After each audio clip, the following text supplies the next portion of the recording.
saudades, ó, morrendo de saudade de todos vocês, turma do quarto ano. Hoje a nossa aula de hoje é português, eu vou falar sobre o relato histórico aí da página 105 a 110, ok? Mas o que é relato, professora? Relato é um termo com vários usos. Pode se tratar de contar algo a alguém, isso mesmo, por isso que é relato. Mas existem diferentes tipos de relato, professora? Sim, existem os relatos chamados de históricos, ou histórico pessoal, oral e escrito. Oral, como todos já sabem, aquele que é só falado. É isso mesmo. Escrito é aquele que nós escrevemos. Eu também posso relatar algo escrito em uma folha, não é assim? No seu caderno mesmo, quando você quer falar sobre um relato que aconteceu com você. Às vezes a pessoa relata num diário, numa carta, não é assim? Então, como vocês já sabem, relato pode se tratar de contar algo a alguém. Então, um relato histórico, por sua vez, é aquilo que está relacionado com a história que aconteceu lá no passado. Ok? Então, a ideia de relato é usada para denominar uma competência de acontecimentos que ocorreram no passado. Então, trata-se de uma narração cronológica que resume quem? Acontecimentos relevantes que tiveram lugar a um determinado tempo, é isso mesmo. Então, o relato histórico, qual que é a função, professora, desse relato histórico? Eu já vou contar. Então, a função do relato histórico é o quê? Narrar acontecimentos o quê? Reais que fazem ou fizeram parte da história de um povo. Então, os relatos históricos, eles costumam o quê? Adquirir a forma de um texto expositivo. Tudo bem? Então, aqueles que desenvolveram ou desenvolvem um relato desse tipo devem contar com os acontecimentos suficientes para expor os acontecimentos narrados e explicá-los a partir de uma ordem que lógica, onde cada evento se pode defender do anterior, ok? Então, você já sabe que o relato histórico ainda conta com marcadores de tempo na narração, na qual fatos acontecem de forma sucessiva, ok? Então, uma característica bastante importante aí para a composição de um relato histórico é do seu autor. Ele precisa ser fiel à realidade dos fatos, então ele não pode desviar, professora, não.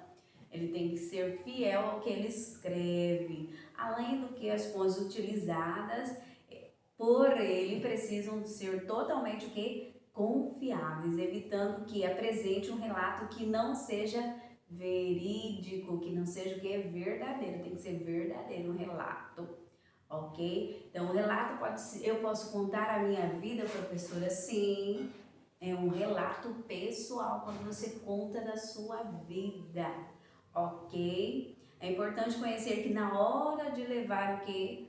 A criação de um documento que sirva como relato para, além de ser um perito na matéria e estar qualificado e capacitado para lidar com essa forma aí, há que fazer o mesmo com partes claramente distintas, é o que? Sendo a introdução, o desenvolvimento e a conclusão desse relato. Também tem começo, meio e fim? Sim, ok?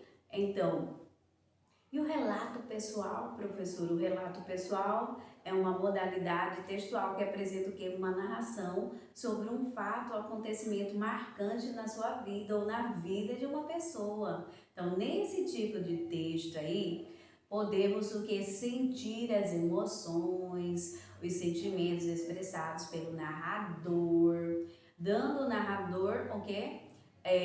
Espaços bem definidos que torna-se o quê? O protagonista dessa história. Então, quem conta torna-se o protagonista, professora, sim. Então, de acordo com o grau de intimidade entre os interlocutores, que são emissor e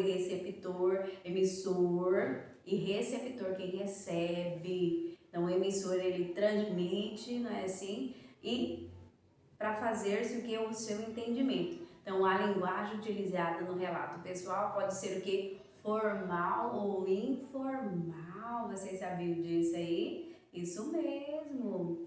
Ah, e o relato oral, professora? E o relato escrito? Ainda que seja um texto que possui a mesma função comunicativa, ou seja, de relatar um episódio relevante à vida, né, do protagonista, que seja o narrador aí, os relatos pessoais podem surgir de maneira oral ou também escrita, como já foi falado. Então, a grande diferença entre essas duas modalidades é certamente a linguagem empregada em cada uma delas. Isso mesmo, enquanto o relato oral, notamos a presença da oralidade, uma contação de história em verso, em prosa, não é assim? Uma linguagem mais descontraída. No relato escrito, o que acontece? A linguagem formal é utilizada seguindo as normas da língua com concordância, pontuação, ortografia, isso mesmo, entre outros aí. Então, é possível que um relato oral seja transformado em escrito por meio de que? Da técnica de manuscrição da fala do protagonista. Alguém escreve o que ele fala aí, ok? Até mesmo quando vocês escrevem no seu diário aí, é um relato que é pessoal. Você vai contar da sua vida, ok? Espero que tenham gostado da aula de hoje, que fala sobre relato histórico aí, ok? Então, o relato histórico é um resumo de fatos que aconteceram onde? No passado. Então, geralmente ele vai levar o verbo que está no passado, professor, é isso mesmo, ok? E também vai apresentar uma forma de cronologia, ou seja, na ordem que eles aconteceram, ok? Beijo, até o próximo vídeo aula, tchau!